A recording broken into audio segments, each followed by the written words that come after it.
দূরে এগো প্যাসেঞ্জার নাই রাস্তাত। ও ড্রাইভার সাহেব নেও রে বা, ও ড্রাইভার সাহেব নেও নেও। কই যাইতাই বা? ও সামনে যেতাম রে বা। উঠো উঠো সুবে উঠো, এখান গেট লোক। ই কিতা কো টমটম গেট লো কিতা জেসা লোক হোক আজ বাড়িত ঘুম কম হয়েছে, আজ ঘুমাই যাই গাড়ি। প্যাসেঞ্জার এগুলো হইলে আমি গেলাম আমার কথা কয় না, বিষয় কিতা অন্য মনে করলাম তো দেখিলাম এনি প্যাসেঞ্জার মনে করলাম তো বেটা মাথে না কেন কিতা সমস্যা হইলো দেখি চাই ইয়াল্লা ইয়াল্লা ই বেটা ই কোন জাতর গুম দের। ও বা ও মিয়া ও বা তুমি জায়গাত আইছো, তুমি লামতে। তুমি বড় বালা মানুষ রে বা, আমার ঠিক মতো জায়গা মতো লামাইয়া দিছো। আচ্ছা ভাই তোমার ভাড়া কত হয়েছে রে বা? আচ্ছা উবা আমি ক্যালকুলেটার মারিয়া দেখিলে তোমার ভাড়া কত হয়েছে, টোটাল কত হয়? ভাড়া জিগাইলাম কত, মোবাইলও ক্যালকুলেটার দিয়ে কিতা করতো। ভাড়া বেশি হয়েছে না বাবা, 120 টাকা। ই কিতা কো 120 টাকা কেন হইতো? 120 টাকা হয়েছে, আমি কইয়ার দেবা ভাই। তুমি গাড়ি দুটিয়া যে আইছো, আইতে সময় ঘুমাইছো 1 ঘন্টা 37 মিনিট 63 সেকেন্ড।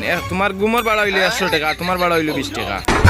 ই কিতা কো মিয়া, এক জায়গা জায়গাত আইলাম 10 টাকা জায়গাত কইরা 120 টাকা। আমি ঘুমাইলে মিয়া আমার চোখ দিয়ে ঘুমাইছি, তোমার সমস্যা কিতা? তোমার চোখ দিয়ে তো ঘুমাইছি না। এখান তো মিয়া গাড়ি, এখান তোমার বাড়ি পাইছো নি, 120 টাকা দাও দিয়া তুমি থেকে যাও। ই আর মুসিবত বললাম নি, টাকা লইয়া বাড়িলাম 20 টাকা, এখন আর বেজাল করে। আচ্ছা রে বা, আমি আর গাড়িত ঘুমাইতাম না, ধরো তুমি 20 টাকা নেও, গাড়ি তোলার আগে প্যাসেঞ্জারে কইও গাড়িত ঘুমাইতা নাই, তুমি বেজাল করো। ও ভাই 120 টাকা দাও। দূর মিয়া, অত পাগলামি বাদ দাও। বুঝলাম না রে বা, গাড়ি দুটি আরো খো আমারে পাগল ছাগল, বুঝলাম না। গাড়িত কুবা লাগাইয়া যাও দিয়া মিয়া, বিয়ান তো ভালো উঠিয়া গাড়িত ঘুমাই গেল, আর সারাদিন রুজু করমু খিলা।